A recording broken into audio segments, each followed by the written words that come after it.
역사적인 남북 정상회담을 계기로 한반도 주변 정세가 빠르게 변하고 있습니다. 북한의 핵실험과 유엔의 대북 제재, 미국의 선제 타격론 등으로 전쟁 위기감이 높았던 지난해와 전혀 다른 상황이 전개되고 있습니다. 2008년 금강산 관광을 갔던 박왕자 씨가 북한군의 총격으로 사망한 사건과 2010년 천안함 침몰 사건 이후 남북 관계는 악화 일로를 걸어왔습니다.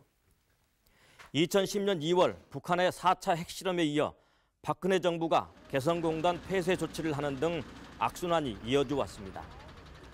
지난해에는 미국의 선제 타격론 등으로 남북 관계와 한반도 주변 정세가 극도로 불안한 상황을 맞았습니다. 지난 2월 평창올림픽에 북한이 참가하는 등 올 들어서는 해빙기에 접어들었습니다. 한반도 주변 정세는 급변하고 있지만 실질적인 남북 관계가 빠른 속도로 개선되기를 기대하기는 어렵습니다.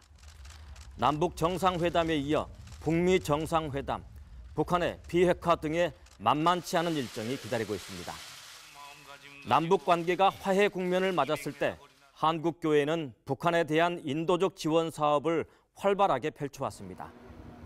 대북 인도적 지원 사업에는 진보적인 교회뿐만 아니라 상대적으로 규모가 큰 보수교회도 적극적으로 참여해왔습니다.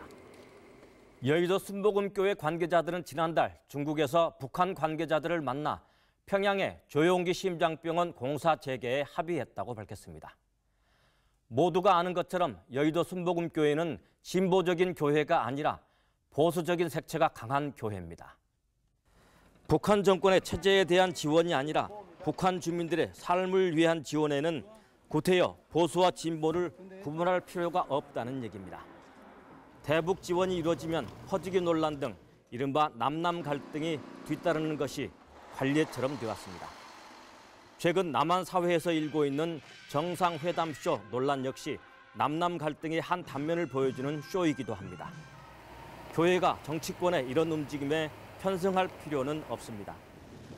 북한 주민들의 실질적인 삶을 개선하는 데 교회가 할 수 있는 역할이 있다면 하면 됩니다. 거기에 정치적인 의미를 부여할 필요는 없고 항상 가난한 자를 돌봤던 예수님의 삶을 따른다는 의미로도 충분한 가치가 있을 것입니다.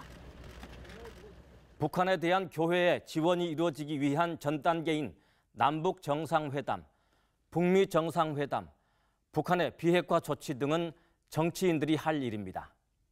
교회는 그 이전에 더 필요한 남북과 남남 갈등을 해소하고 평화를 만드는 데 앞장서야 할 것입니다.